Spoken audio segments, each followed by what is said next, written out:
Demon hunters, warring gods, and forgotten worlds await with T&M Comics. Click the links below to enter their fantastical realm. Welcome to the newest addition to the musical Hellverse at The Source. As you've probably noticed if you've been a music theater fan for any amount of time, the vast majority of musicals are based on some kind of pre-existing material. Book, play, movie, concept album, documentary, opera, painting, the list goes on. So I'd like to do an overview of these primary sources, discuss what changes were made in musicalizing them, and how the differences affect each incarnation. And I'd like to start with the book that is both the most well-known yet seemingly least likely inspiration for a recent Broadway musical hit, Ron Chernow's Alexander Hamilton. Chernow is arguably the premier American historian and biographer writing today. In addition to his work on Hamilton, he has published comprehensive examinations of George Washington, a book which won him the Pulitzer Prize, and most recently Ulysses S. Grant. Prior to this triad of doorstoppers, he focused a lot on the financial giants of the early 20th century, like J.P. Morgan and John D. Rockefeller, so it's not surprising he did a deep dive on the man who essentially built the American financial system from the ground up. So here's how it originally went down. Alexander Hamilton was born in either 1755 or 1757 on the island of Nevis to James Hamilton, a feckless younger son of Scottish aristocrats, and Rachel Fawcett Lavian, whose messy separation from her first husband prevented her from legitimizing her relationship with James.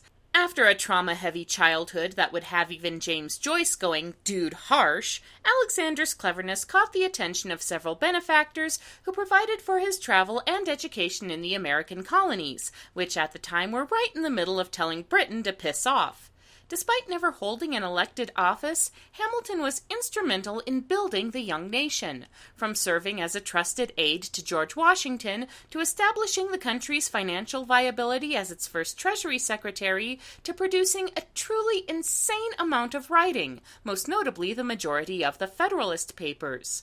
But his chronic case of fight me proved his downfall. He deflected charges of embezzlement by publishing evidence of a less illegal but no less publicly damaging affair with one Maria Reynolds, feuded with practically every other significant political figure in the country, and finally was fatally wounded in a duel in 1804 with longtime political rival Aaron Burr, leaving his widow, Elizabeth Schuyler Hamilton, to spend the next 50 years of her life ensuring that her husband's contributions to the United States did not go unrecognized. By now, most people have heard the story of how Lin-Manuel Miranda picked up Chernow's biography for some beach reading and hit on Alexander Hamilton as an ideal hip-hop hero, but paring the 800-page biography down to a 3-hour show took the better part of 7 years. And when you start digging through all the political intrigues, financial wrangling, and general dirty laundry of Hamilton's life, it's easy to understand why. What's impressive is how Miranda has managed to distill huge chunks of history into a few succinct phrases. When Thomas Jefferson says Hamilton smells like new money, dresses like fake royalty, he's alluding to the frequent accusations that Hamilton was a latent monarchist. And yes, the irony that this came from an old wealth slave owner is not lost on either Chernow or Miranda.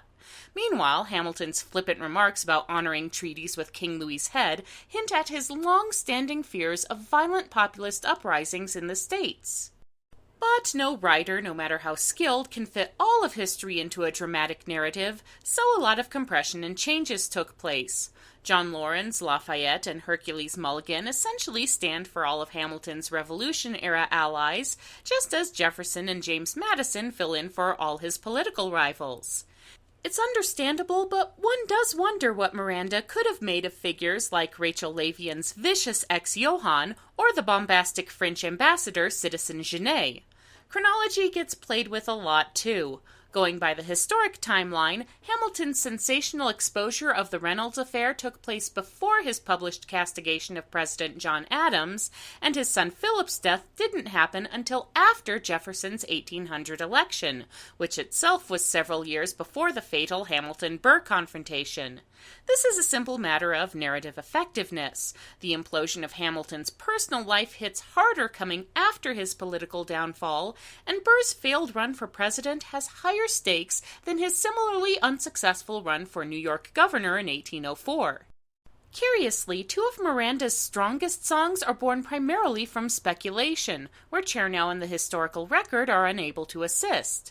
We don't know how Eliza Hamilton dealt with her husband's sex scandal in private, since so much of her correspondence was destroyed, nor can we say for certain how Hamilton, Jefferson, and Madison reached the dinner table bargain of 1790.